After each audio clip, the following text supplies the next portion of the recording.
Assalamualaikum warahmatullahi wabarakatuh. Halo semuanya.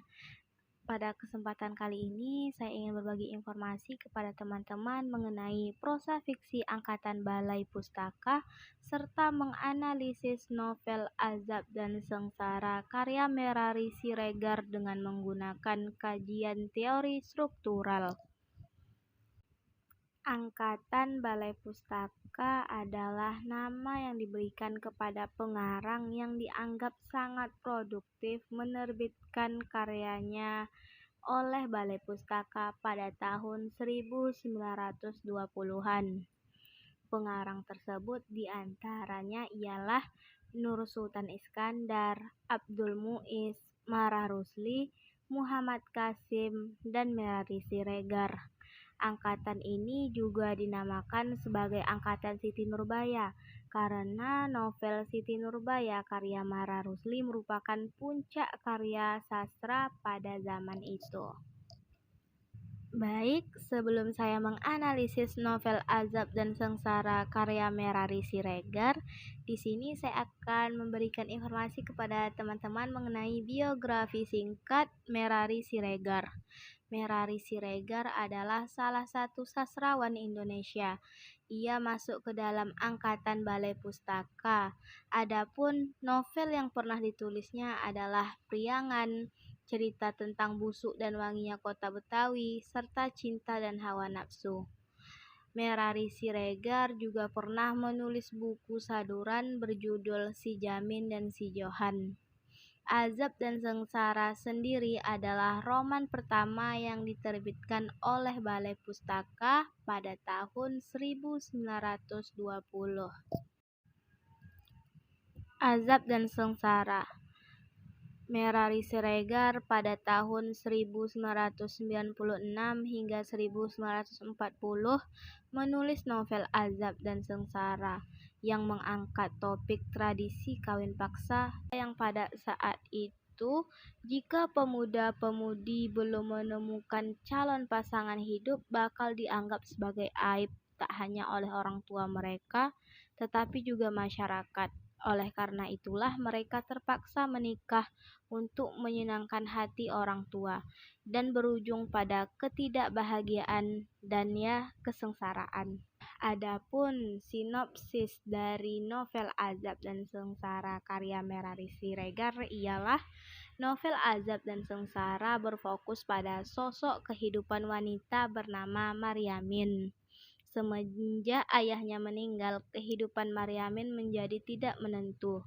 Satu persatu masalah menghampirinya, hingga menjadikannya merasa sengsara.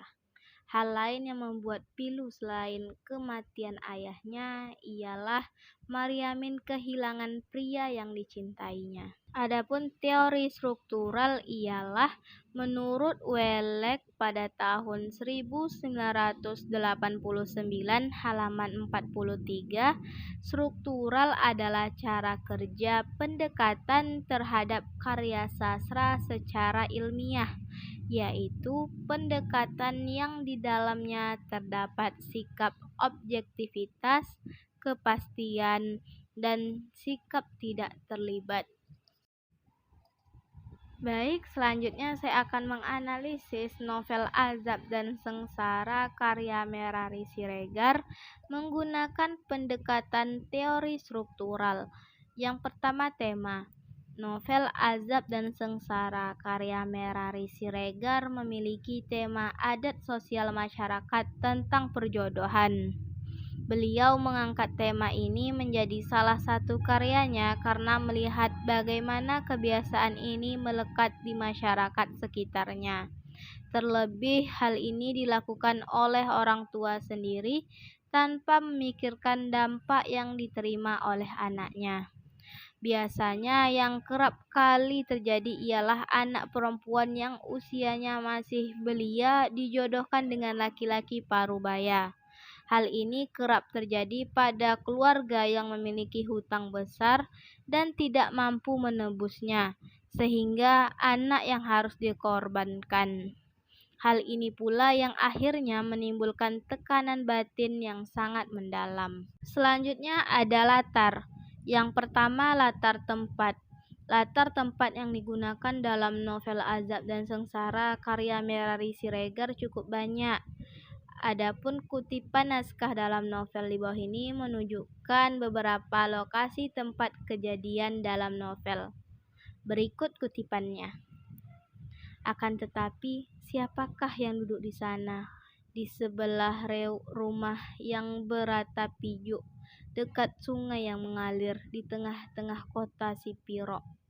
Kutipan di atas menjelaskan bahwa Sipiro merupakan kota kecil dan juga sederhana yang merupakan tempat masyarakat pada saat itu yang terbiasa dengan kehidupan perjodohan. Yang kedua adalah latar waktu. Adapun kutipannya ialah waktu pukul 7 pagi, Maryamin sudah sedia di hadapan rumahnya menantikan Aminuddin supaya mereka itu sama-sama pergi ke sekolah. Kutipan di atas menjelaskan waktu pagi hari sebagai waktu untuk berangkat ke sekolah. Hal ini sering dilakukan oleh Maryamin dan Aminuddin sehingga mereka terbiasa bersama dan saling memiliki perasaan suka. Selanjutnya ada alur. Alur yang digunakan dalam novel Azab dan Sengsara karya Merari Siregar merupakan alur campuran, yang mana menyajikan kisah maju dan juga mundur dengan melihat kilas balik kejadian di masa lampau.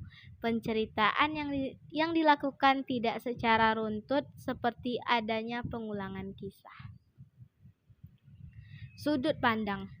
Sudut pandang yang digunakan dalam penceritaan kisah Azab dan Sengsara karya Merari Siregar merupakan sudut pandang orang ketiga yang mengetahui berbagai macam kejadian dalam kisah cerita novel tersebut dari awal hingga selesai. Dan yang terakhir yaitu tokoh dan penokohan. Yang pertama Maryamin. Maryamin di sini digambarkan sebagai seorang yang baik. Adapun kutipan yang terdapat pada novel Azab dan Sengsara yang menggambarkan bahwa Maryamin berkarakter baik yaitu, "Sudahlah berkurang sesaknya dada ibu?" tanyanya sambil dirabanya muka ibunya yang sakit itu. Yang kedua Aminuddin digambarkan sebagai seorang yang berbakti. Adapun kutipan dalam novel tersebut yaitu, meskipun Aminuddin mula-mula menolak perkataan itu, tetapi pada akhirnya terpaksalah ia menurut bujukan dan paksaan orang itu semua. Dan yang terakhir ada ayah Maryamin yang digambarkan sebagai seorang yang pemarah. Terdapat pada kutipan, tutur yang lemah lembut itu tiada berguna lagi. Bukankah dia akan melembutkan hati Sultan Baringin, tetapi menerbitkan nafsu marah. Baik, itulah tadi analisis saya mengenai novel Azab dan Sengsara karya Merari Siregar menggunakan teori struktural. Lebih dan kurang saya mohon maaf. Wassalamualaikum warahmatullahi wabarakatuh.